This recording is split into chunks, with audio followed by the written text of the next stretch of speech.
सहनाववतु सहनौ भुनक्तु सह वीर्यं करवावहै तेजस्विनावधीतमस्तु मा विद्विषावहै। ॐ शान्ति शान्ति शान्तिः। भाष्य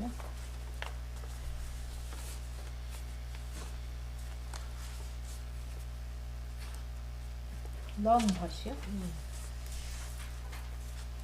Pariksha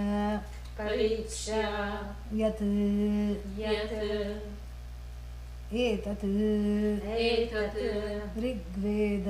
rigvedadi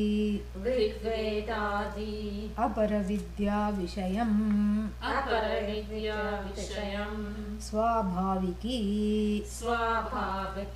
avidya kama karma doshavat purusha anushteyam. Let us stop there. That's a mouthful. So, pariksha means, he is just describing one word. He says the word and then he defines and describes it. So what is pariksha? Pariksha here means examination, and we've seen this in detail. But let us see what Adi Shankara says to this. He says pariksha. Pariksha what? Yat. Kim pariksha? Yat etat. That which etat is indeed this alone. And what is this alone? Which is Apara Vidya Vishayam. Vishayan Parikshya. Examined everything that comes under Apara Vidya. Why suddenly Apara Vidya? Because that is how the whole section started. Shaunaka goes to who? Angiras. And what does he say? What is that one thing? If I know, everything is as well known. And what does the teacher says? You have to know two things. Yeah. Sanskrit and Vedanta, no. Kind of.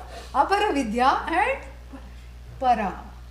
So Para, what is Apara? Apara is the whole universe of means and ends. All knowledge of the whole universe of means and ends is Apara.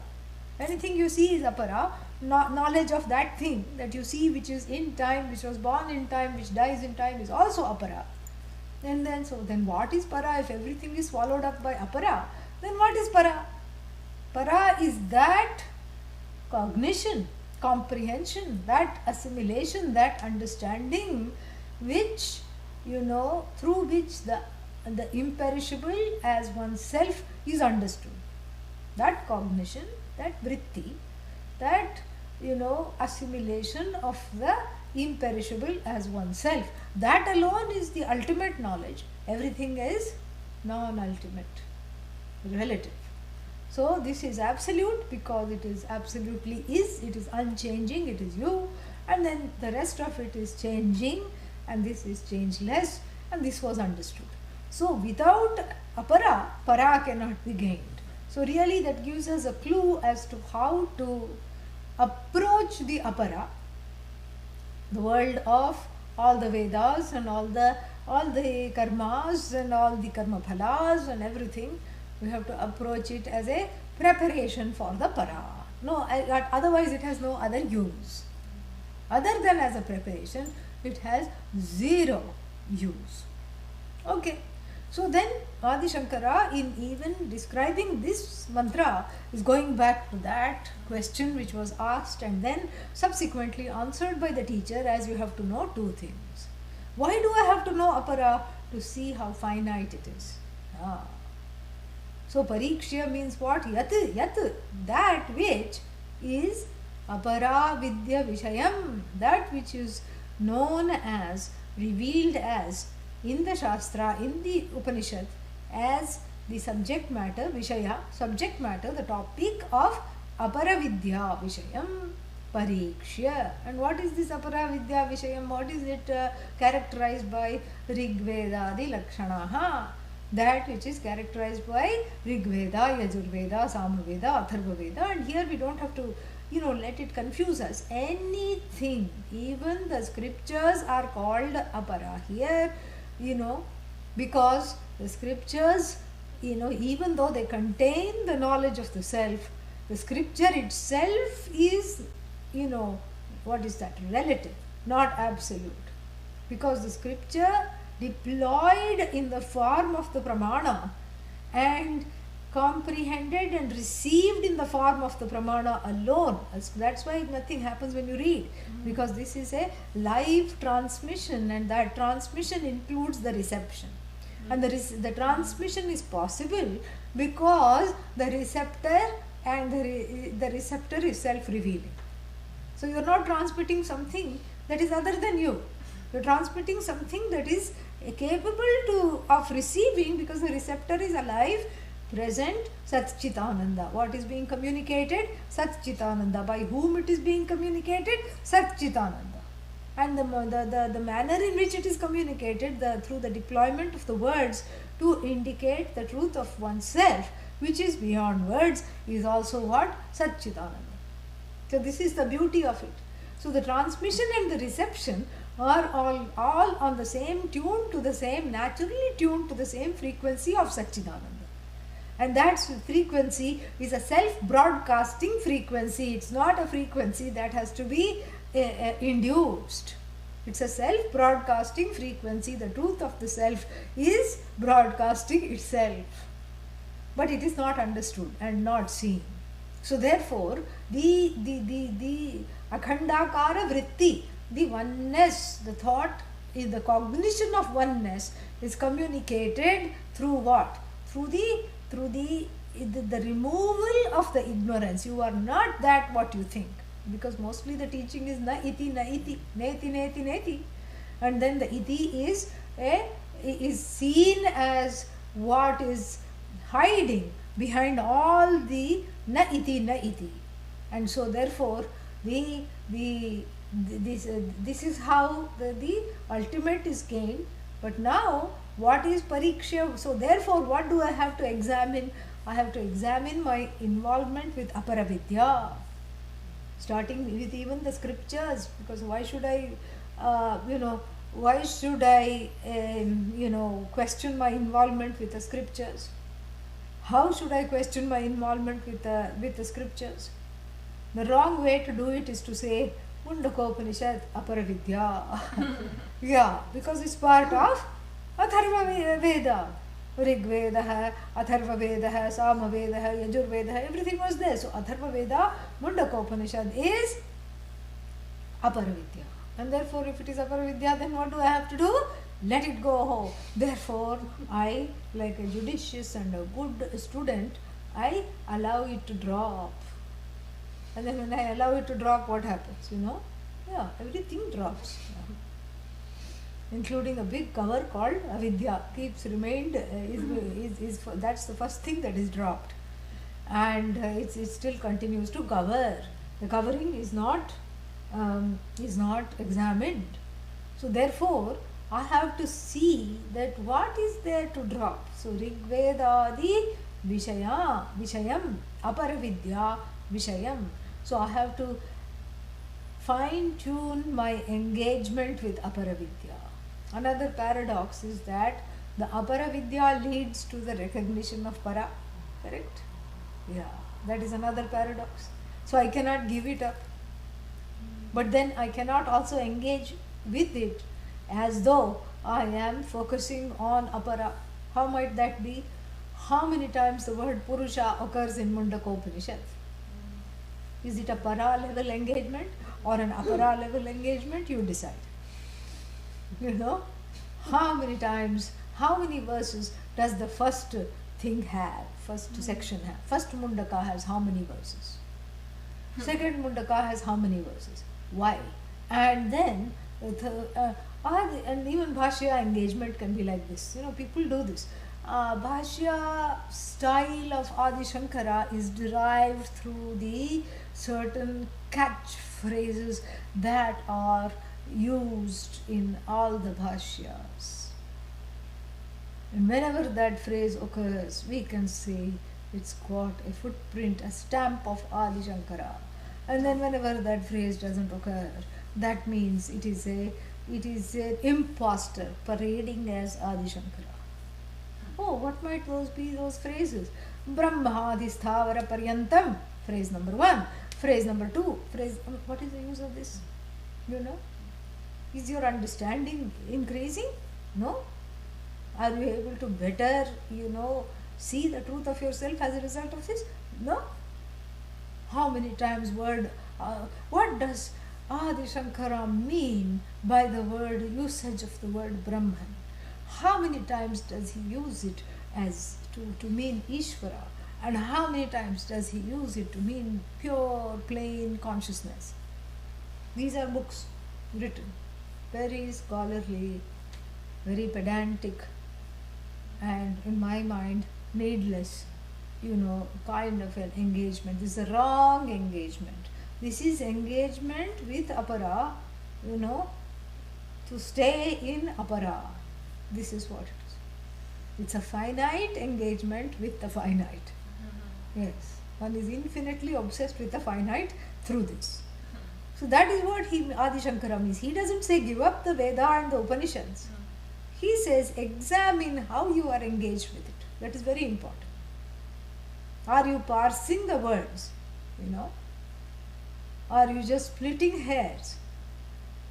Or are you able to, allow the words to reveal the truth of yourself and enjoy that? That's why the Bhashya teaching becomes important if it's taught properly. Otherwise, one is just, counting. If one does a word count, okay, Purusha, Purusha, Purusha, one is counting the words. That is not the point. The point is not Anveshanam, research. Research into Veda, we are not interested. We are interested in letting the words of the Bhashya operate upon the Jiva, just like the Shruti words also do. And the words of the Bhashya also have additional power, because what it does is that it not only removes the ignorance, but it stabilizes one in the teaching. There's nothing like Bhashyas, listening to Bhashya that stabilizes the one in the teaching. And it's very insidious, because on the face of it, it looks like a huge waste of time. You start thinking nothing is happening. What's happening? Nothing is happening. I'm just getting frustrated because this is more Sanskrit. No, inside something is happening. Just when you think nothing is happening, that is when something is happening. Just when you're ready to give it up, that is when the transformation is taking place. Yeah, so that is that is the beauty of Bhashya.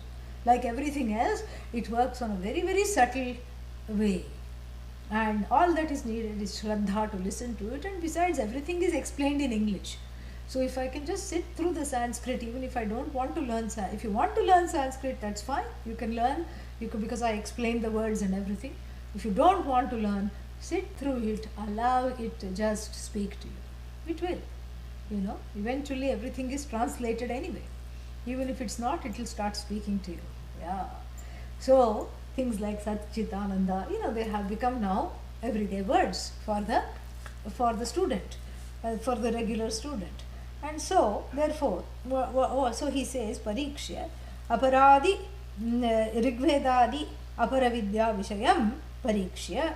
So, the sum total of my engagement with the various topics coming under the rubric of the non-ultimate knowledge is what Parikshya is, the topic of analysis. How am I engaged with the Apara? And then he says that the conclusion to come is this, that Swabhaviki Avidya Kama Karma Doshavat Purusha Anushteyam. So who does Apara Vidya attract? It attracts the Purusha. Oh, the Sahasra Shirsha Purusha. No, not that Purusha. Purusha. Vaini Purusha. Vaini, Klingi, Blingi Purusha. This is the Purusha. This Apara Vidya attracts. Why? Why does the Apara Vidya attract such Purushas? We are not talking of the cosmic Bhagavan Purusha, we are talking of the local Purusha. Why does the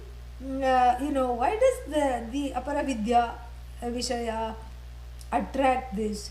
Because they are, they are such people. The ignorant person is naturally attracted to this kind of Aparavidya, Swabhaviki, and then why? Because that person, such people are endowed with avidya, meaning what? Self-ignorance. Such people are endowed with avidya. What else are they endowed with? The shrinkala, the endless loop of avidya causing desire, kama causing one to be active, karmically, kama causing karma causing what? Karma phala, which is not mentioned here. Karma phala causing punarjanma. All this has to be extrapolated. So avidya means what? The one who is endowed with atma avidya and endowed with ignorance. What does the person do? The person goes on a spin. What is the spin here? Avidya, kama, karma, karma phala, punarjanma. This is the spin. Action, reaction, desire, action, reaction, and then papa, punya, raga, dvesha, all these things come into the play. So, doshavat purushaha, doshavan purushaha. So, these are the fallacies of samsara, that because I don't understand, I am self-ignorant. What do? I take myself to be, I take my desires seriously, especially the unmanageable ones, and I try to fulfill those desires. And how do I try to fulfill the desires? Through the only means available to me, action. And then that action produces unfavorable reaction. And those are in order to control and manage those unfavorable reaction, more action is required. And that might, because of the pressures of the desires, that they create a certain pressure to go against what is correct, what is right. And so some more bad karma is accrued along with a little bit of good karma, meaning I go to jail but I can come out on bail. That's the only thing. Little papa punya mixed up. It is Karavasa, jail, but bailable offense, So, of course, you have to, you pay through the nose afterwards, but still, at least I'm not sitting in the freezer, and then, chilling in. And so, therefore, what? So, therefore, these Papa Punya do their own thing, and they continue this avidya. The avidya keeps on continuing because of which I have to take on new life forms and new births each and every time. So these are all fallacies because this is samsara. So avidyadi, doshavat purushaha, avidya kama karma doshavat purushaha, doshavan purushaha. Tena the doshavata purushena anushteyam anusthana yogyam.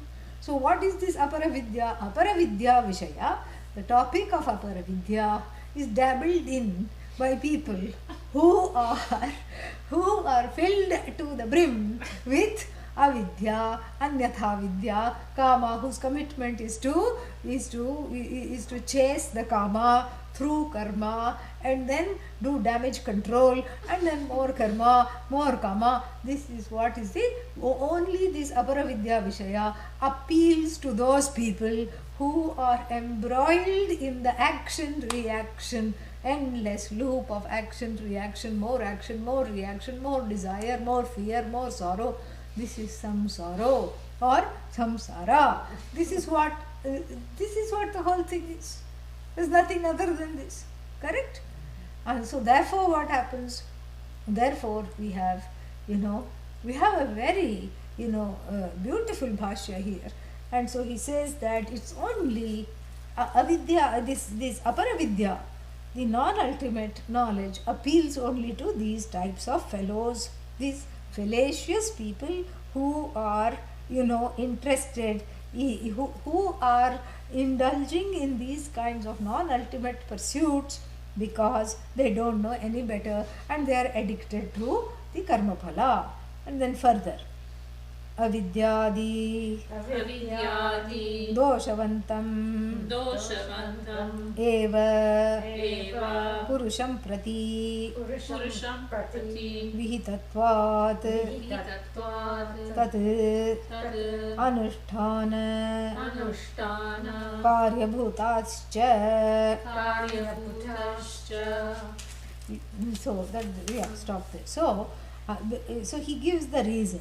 Why is this kind of a non-ultimate pursuits, the pursuits that are dead-end pursuits, leaving the person, faded, jaded, and upset and frustrated? Why are these pursuits seen as appealing? Because he says that they are not seen as appealing to everyone. Only the people who have this fallacy of not being able to see beyond action, reaction, desire. Desire, action, reaction. Desire, action, reaction. That's all they see. And he says, yasmat, because avidyadi doshavantam purusham prati, vihitatvat. Because the Veda also, is directed towards those people who are embroiled in samsara, in the land of action and reaction. That's all their world is about. So the Veda appears to be directed towards them. Why? Because in the hope that at least through this action they will clarify, their purpose, and they will clarify their motives, they will clarify their desires. That is the whole idea. Because right now all their actions, their pursuits, their motives, their sankalpa, their desires lack clarity. They are just all over the place. So through not being able to gain what one wants, one perhaps starts to grow to understand that perhaps this want is not needed. Through constantly being disappointed with results of action, one perhaps understands that perhaps this disappointment is centered on I, neither the action nor the reaction. Through repeatedly seeing that even though I produce my desires, I fulfill my desires with great difficulty, then I am still discontented. So this is where the clarity comes, and clarity cannot be made to happen in a day. That's why it's called clarity, correct? Yeah. It's a distillation. It takes time. Just like when you take some earth and some water, some dirt, mud and some water and mix it, and then you keep it on the windowsill, and in the beginning it's all agitated and sludgy, muddy water, and then you go away for half an hour or 1 hour, come back, and then you will see that the silt has sunk to the bottom and the water is clear. So this is clarity. Clarity in terms of pursuits, clarity in terms of desire, clarity in terms of means, clarity in terms of ends can only be achieved, through what? Through constant engagement through action and reaction. So the whole falling in the vat of action and reaction is not totally purposeless. And that's why it is even flagged or upheld by the first portion of the Veda, because it is through this that one gains the maturity that is being talked about in this mantra to do this pariksha. How can you do pariksha if you don't know what works and what doesn't work? Then it is not pariksha. It's just guesswork. Oh, maybe I'll try that. Oh, no, maybe I'll try this. Pariksha means examination. So examination you can only do from the standpoint of your own experience. So therefore, the experiences here are not useless. They are ultimately of use. And also they are even in the time being they are at use, because if the Veda is telling the people vihita karma, avihita karma means this is enjoined, this is forbidden, this is prasiddha, pratishiddha, all this thing it is there, and so like these the karmas are there, this is not enjoined, this is enjoined, iti. When you have this, what is that? When you have this this whole kind of the circle of one's pursuits is narrowed. So the Veda puts you in a ring, a circus ring, where you can do all kinds of antics, and grow out of them also. And when you are doing the antics, the neighbors sit and clap, and then they get into the ring and you sit and clap. This is samsara. This is what it is. It's like, all the antics in the circus. You are also one animal along with all the animals. And then, so the ring, what does the ring do? The ring in the circus is very important, because it keeps the lions and the bears, the cycling bears and the lions who sit on stools and beg and do all kinds of things, it keeps them within the ring, correct? Yeah.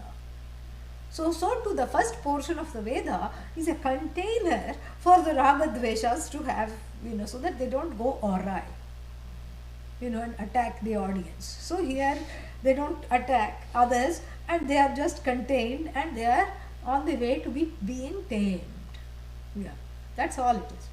And then once in a while you can laugh at yourself. You are the joker, the clown, and this is what it is. So the first portion of the Veda is like a circus ring for training the animalistic desires, the bestial desires which exert great pressure on oneself to flout that very dharma, which is the ring, which is actually keeping one safe. And so therefore, the first portion of the Veda appeals to only those kinds of, and this is Adi Shankara's words, flawed people, doshavantam purusha. Flawed means what? Immature. Flawed means they are flawed because they are buying into the flaws of avidya karma. That's why they are flawed. It's not that they are bad or mean or wrong or sinners. That's not what the point is. They are flawed because the person who is totally and completely into flawed pursuit is also flawed. So in that sense, doshavantam purusham prati, so only towards them these kinds of pursuits shine, and so therefore what they're so vihitatvat, because these kinds of pursuits shine only towards these the people with flawed flawed, what's the word for it, flawed understanding. And then and those are the only people who are anushthanaka. Those are the only people who can do anusthana, who can keep doing the actions required. So then therefore what parikshya means, understanding my own flaws in relation to my pursuits and in relation to the fruits of thereof, that both are flawed because both are finite, and then my understanding is flawed because I keep pursuing the finite, whereas what I want is the infinite. Lokaha ye dakshina uttara marga lakshanaha phalabhutaha. Yeah. So now lokaha means what? That which makes you go loko. All these words of finite pursuits. Lokaha means fields of experiences. And he says dakshina uttara margaha means those the archira, the marga, and the dhumra marga. There are two pathways. What are the pathways? The bright pathway and the smoky pathway, depending on the time of death. So those are all, they carry you to various places. Celestial abodes. Why celestial? Non-local abodes. Yeah. So 14 up means comfortable, and 14 down, not 14 total, 7 comfortable, 7 uncomfortable, total lokas are 14 in number. So those lokas are being talked about. So lokas, and then he also says that that's not just the meaning of the lokas. Lokas also, and what we have said is lokas means all the various pursuits here itself. Here itself you can have many lokas. That's why it's called Disneyland. You see, it's a loka. It's a total institution. Yeah, you don't want anything there. If you want to read, there are books. If you want to sit quietly, there is a park inside. If you want to go on those mad rides, there is mad rides. If you want food, there is so much food. And if you want, just some people, people dressed up as animals, Mickey, and what is his wife's name? Minnie. Minnie and Mickey, you want to go and get photos, that is there. You want balloons, that is there. You want snacks, that is there. It's a loka. Disney loka. Yeah. Disneyland, Disney World. This is loka, means various worlds. So here it's not just after death various worlds, but even here the local worlds are also called loka. That's why it's called local. It comes from loka. And non-local as well. And then he says further, the word loka also means ye cha vihita akarana pratishedha atikrama dosha sadhyaha naraka tiryak preta lakshanaha tan etan Parikshya. Yeah, stop. So here lokas also means that things that are produced, fields of experiences, karmic experiences that are produced due to the vihita akarane. Vihita akarana means that which you are enjoying to do, you don't do. That is akarana. That which you are supposed to do, you don't do. It is called vihita, is enjoined. Akarana, not doing what you are supposed to do. That attracts a papa. Correct? Vihita akarana. So, like for example, nitya karma. If you don't do nitya karma, what happens? You get a fallacy called pratyavaya dosha. So, therefore, what? Vihita akaranam means not doing what you are supposed to do. And then Pratishidha sevanam, doing what you are not supposed to do. Both those things you have to take. Not doing what you are supposed to do, and then meaning going against dharma. And then doing what you are not supposed to do. Aren't they the same thing? No, not quite. So see the difference. Not doing what you are supposed to do. If you are a grihastha, you are supposed to what? Earn a living, and then qualify for moksha, continue to study and do charity and things like that. And then not doing all those things means what? That is attracting a papa. And then pratishidha atikrama, crossing what is not supposed to be. Atikrama, crossing not what is supposed to be, crossing that which is not supposed to be done. Like don't steal. But who will look? Or the other reason which I like is, this Robin Hood reason. Yeah, Robin Hood. Who is Robin Hood? The one, the hood that robs, saying that, oh, this person has so much money, they will not miss a few $100,000. And I will give it to the poor. Who is the poor? Me. I will give it to myself. So, they play God. They say that we are going to equal the balance of social and financial justice in the world. Yeah. Who are you? Self-appointed Bhagavan. I am self-appointed Bhagavan. I am a robbing avatara. And what do? I rob from the rich, then give it to the poor. This is what the whole thing is. And a few other friends, because you can't just give it to yourself. This is, nobody asked you. Nobody said, okay, the world is in turmoil, the gap between haves and have-nots are increasing, you please come and steal. Nobody appointed you. You are a self-styled Naktancharaha. What is Naktancharaha? Nocturnal being. Charati, what? Moves when? In the night. Ratrau, Ratrau charati Naktancharaha. Nishacharaha, Nishayam charati, the one who moves around in the dark when all the good people are asleep. When all the dharma-fearing people, good people, unconflicted people, simple, plain people are asleep. This one of devious and dubious intentions is prowling around in the night. This Naktanchara, you appointed yourself, correct? Nobody asked you to come and do this. And so, Pratishidha Sevanam, Pratishidha if you do, Vihita if you don't do, That is a dosha. But even greater fallacy is when you do what you're not supposed to do. So sadhyaha, look at the last word we just read. Sadhyaha means made possible, gained. So these lokas are gained by what? Gained by not doing what you're supposed to do and doing what you're not supposed to do. See, the modern, our interpretation, the contemporary interpretation of lokas is much more benign and much more forgiving, because we say any kind of dead end pursuit, is cause for reflection, pariksha, any kind of, pursuit that is nothing, producing nothing other than frustration and tears, is a cause for, examination. Here Adi Shankara loves to show you the extreme underbelly of samsara.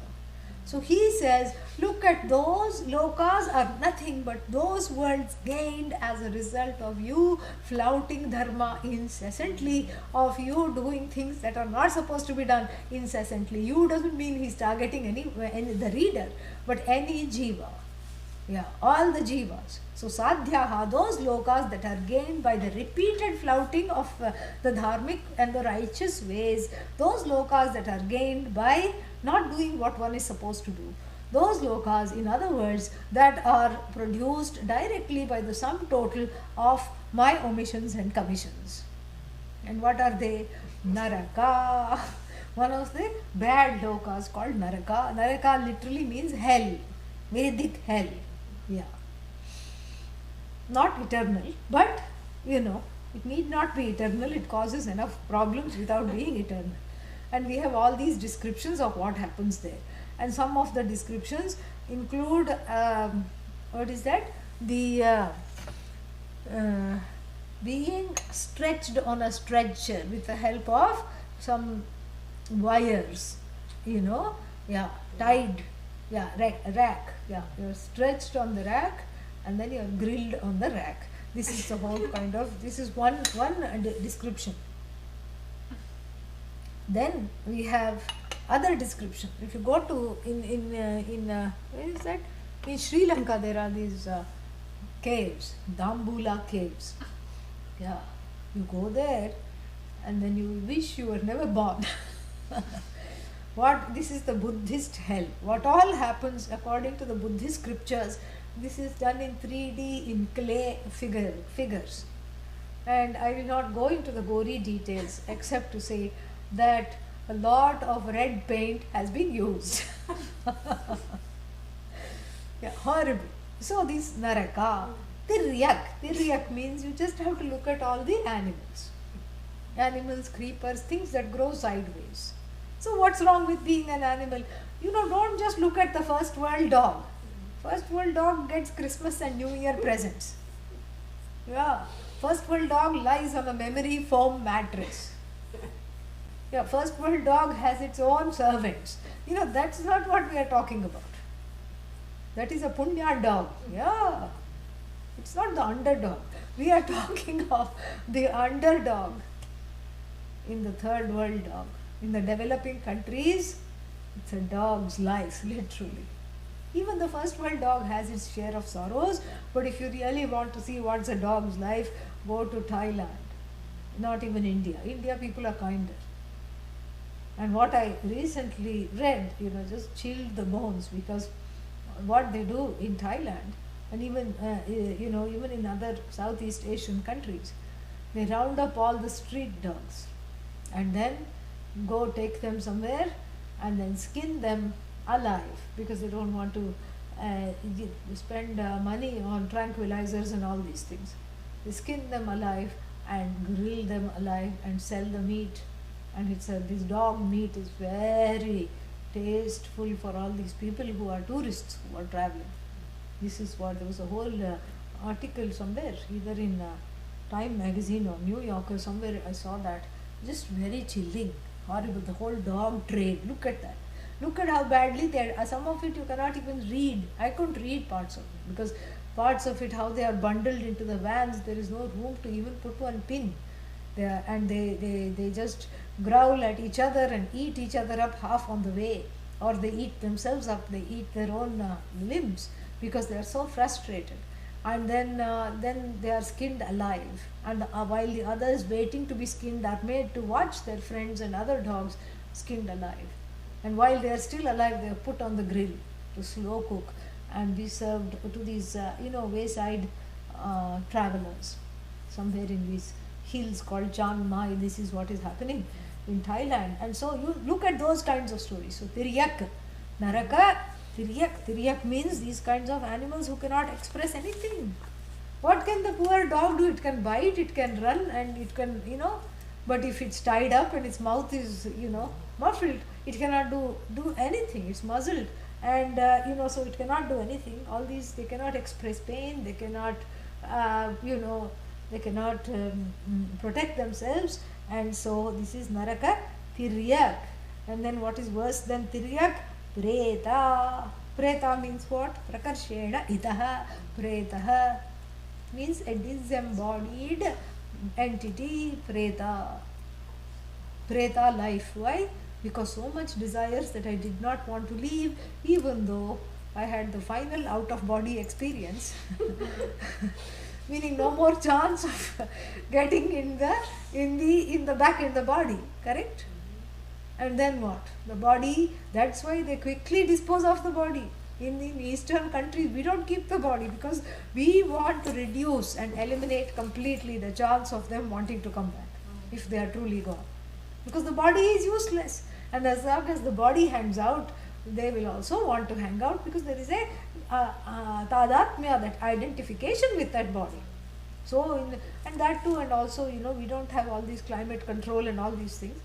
The first thing we do is dispose it off, either inter it or cremate it. We don't keep it. Even though nowadays there are ways to keep it, we don't keep it. You don't keep the body because you don't want to, confuse the traveler that is already on another journey. They have opened the door of this body and flown to another journey.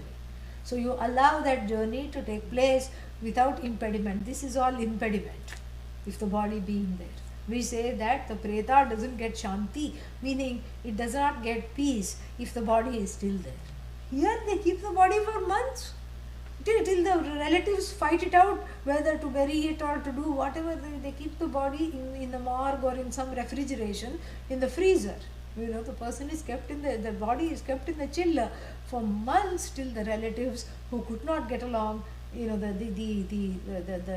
legatees of this legacy, they want to do something to this body and they cannot agree, like where to bury the person. Celebrities, you see this often in celebrities who die. The body is kept for like 6-7. Even with that singer who died, Michael Jackson, there was a lot of fighting that happened between the relatives, and his body was kept for I think 3-4 months before something was done to it. And so like this, we don't do this. Why? Because this preta means the disembodied jiva, who the only home it knew was this body. And so we believe that if there are too many desires, and if the person is not ready to leave, and if the death is through violent means, car accident, homicide, etc., sudden death, and then the preta has a hard time following its trajectory. So what does it do? It just lives on amongst the people with whom it cannot interact. It will be saying, oh no, I don't like that, don't do that. No one can hear it because there is a barricade between that loka and this loka. You cannot interact with them, you cannot touch them, you cannot talk to your loved ones. If you are a preta, you cannot talk to your loved ones, you cannot touch them, you cannot also, you have all these desires. You are like a hungry ghost, a big belly and a needle throat. Nothing goes in, and then what? You cannot enjoy anything. And then as a result of this, there is mass confusion, wrong conclusions, and then you are a sad little shedding tears preta, neither here nor there, not following your karmic trajectory and not also being embodied.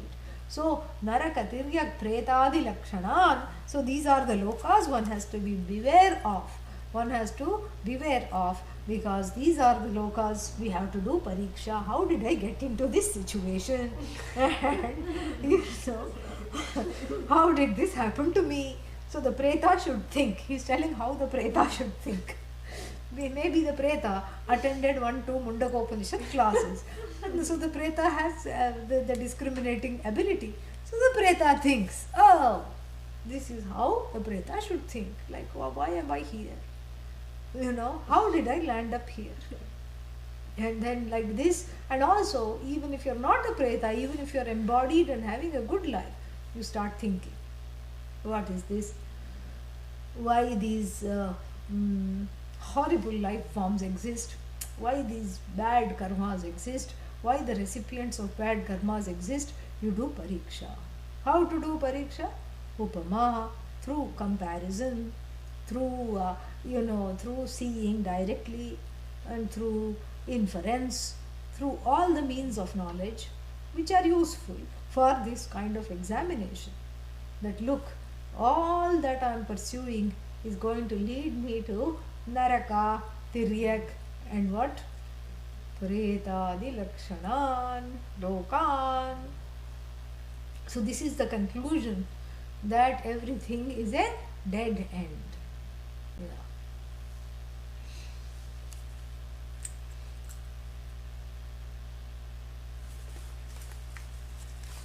I want to see what this one says about the word Preta. It will be fun. It will be nice.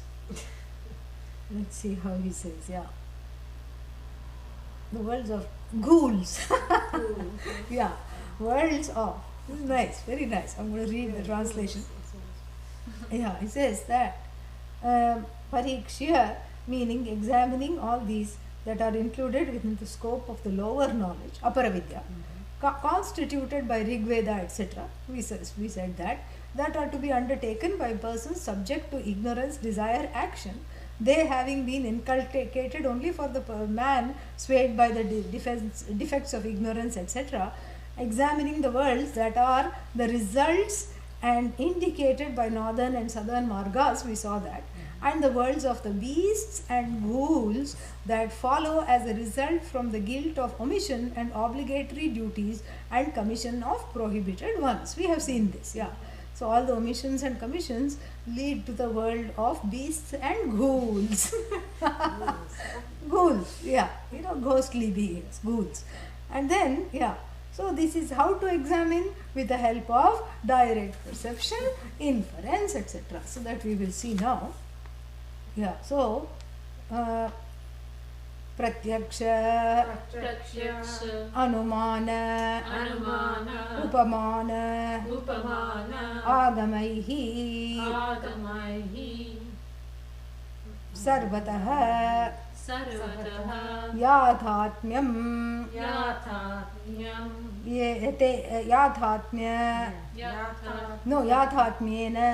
Yathatmyena, Avadharya, Yathatmyena. Can you say that?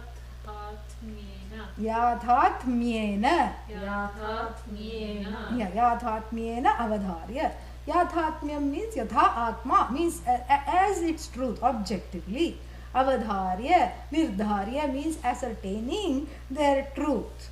Ascertaining the truth of how everyone ends up in these dead end situations. This is Adi Shankara for you, because he's telling you like it is. We have sort of put icing on samsara and cherry on top of the samsaric what? Mud pie.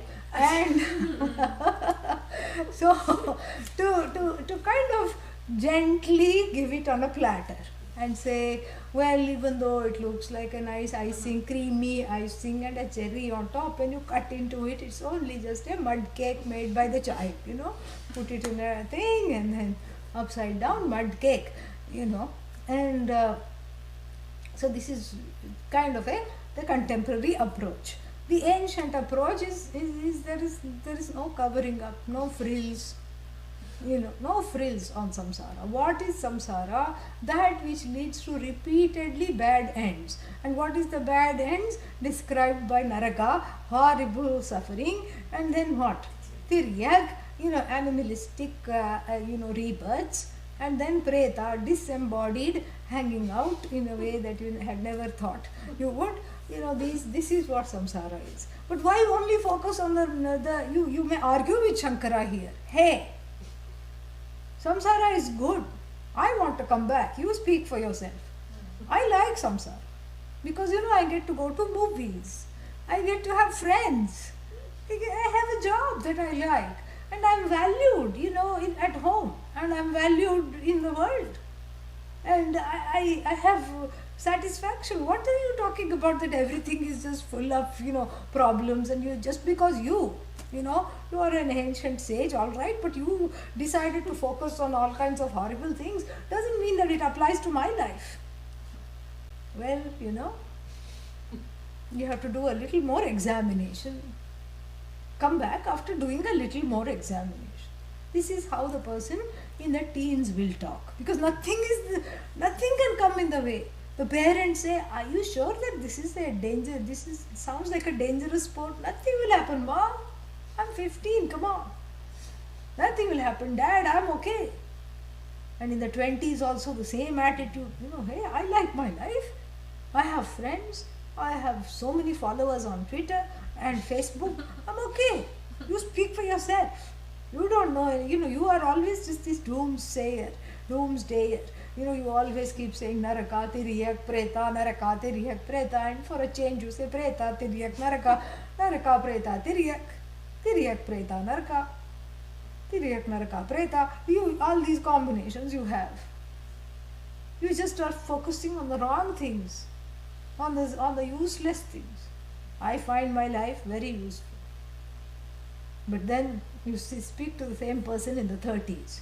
Did you do everything that you thought you... Well, I wanted to be a doctor, but I couldn't get admission in medical school. Or I ended up becoming a doctor, but the rest of my life I have to pay back the debt. Medical school debt. It's not ordinary. Runs into thousands, hundreds of thousands of dollars. This is after all the scholarships and, everything.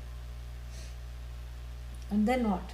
Then, okay, you became a doctor. Are you happy? Well, no, I wanted to be a surgeon, but even on the first day when they made me hold the scalpel on top of a cadaver, dead body, it was shaking. And I found that I'm afraid of blood. So couldn't be a surgeon.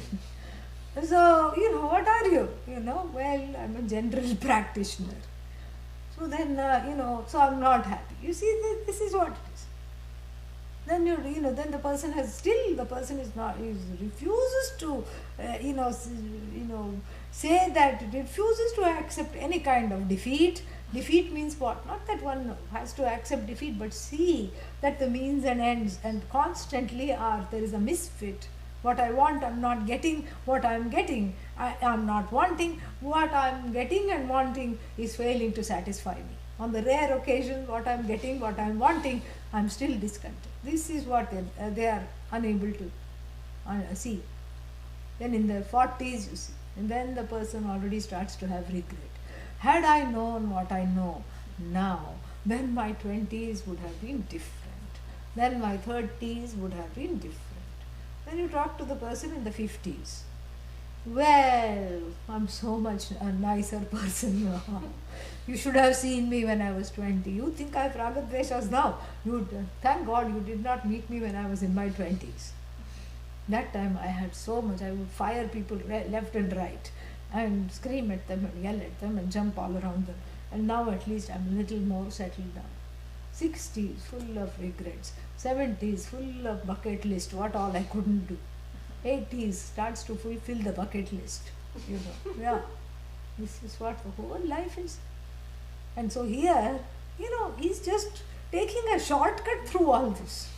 All these little frills and little icing and those patterns, little roses. You pipe in the roses. Yeah. Samsara doesn't need to be piped in. It is as it is. It is just it's a deep well of endless sludge leading to no end, dead end situations. And the no end, dead end situations repeatedly, what should I say? Repeatedly appear and disappear on this canvas of samsara. This is what they do. But then why is Adi Shankara only focusing on the wrong things? Why not Punya? Why not Yaksha? Why didn't he say Yaksha Gandharva Adhilakshanan? Yeah. because do you know how difficult it is to be a celestial yaksha? Yaksha is a celestial musician. Yeah. Yeah, Gandharva yaksha. You know how much punya it takes to get into one of those celestial positions? And even that is finite. That is, some other Upanishad will say that, but here the focus is going along with the pariksha, because you have to get nirveda. I told you last time that this is aversion therapy. Remember I told you that? Yeah. How will you get aversion if this is samsara is not spelled out for what it is? Nirveda means aversion. How will you get aversion to samsara if it is not spelled out to be, characterized by ghoulish life and a dead end life and a beastly life and a bestial life and a life of just dead end ends and means? So this is the aversion therapy at its best. Adi Shankara knows that this is what is needing to be done, and therefore he is saying that Narakatiriyagadi Pretadi Lakshanan Parikshya, how with the help of all the things that I have at hand, with the help of seeing other people in the same situation, with the help of seeing myself in the same situation, with the help of, then that is pratyaksha. Then what is anumana, inference. Last time when I did this, this happened. This time I cannot expect anything better. And pratyaksha, anumana, and then what? Upama. You see, yeah, that we have already discussed. See other people also in the same sinking boat. Agamaihi. Agama means through the Veda, through seeing the enjoined karmas in the first portion of the Veda, and seeing all these things, and nirdharya, ascertaining their truth, ascertaining their fallibility, ascertaining their finitude of samsara, and then lokan samsara gatibhutan avyaktadi stavarantan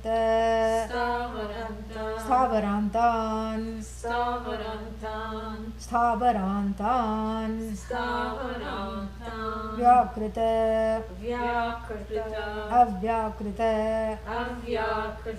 lakshanan बीजांकुरवत् इतरेतर उत्पत्ति निमित्तान् अनेक अनर्थ शत सहस्र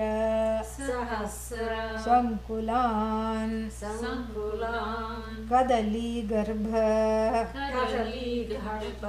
वत् असारान् माया मरीचि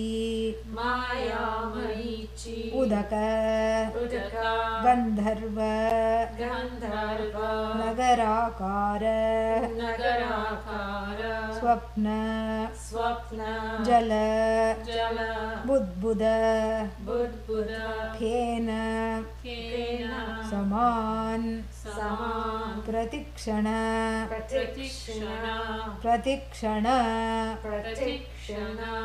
प्रध्वंस प्रतिक्षण प्रध्वंसान. Yeah, this is his definition of samsara. I think I want to not hurry through this, and I don't want to leave it in between, so that we can enjoy it fully.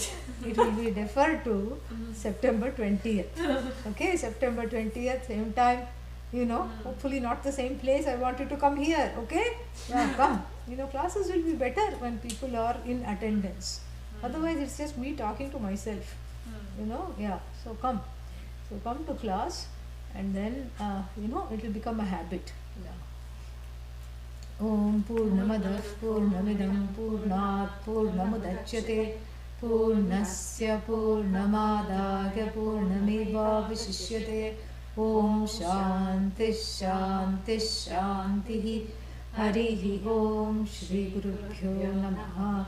Harihi Om. Any questions? Tripti had said China too. That was when Swamini was talking about the dogs. China, they eat dogs. Yeah. China, they eat everything. From cockroach onwards. Brahmadi sthavara paryantam. Sarva bhakshakaha. Yes. Oh.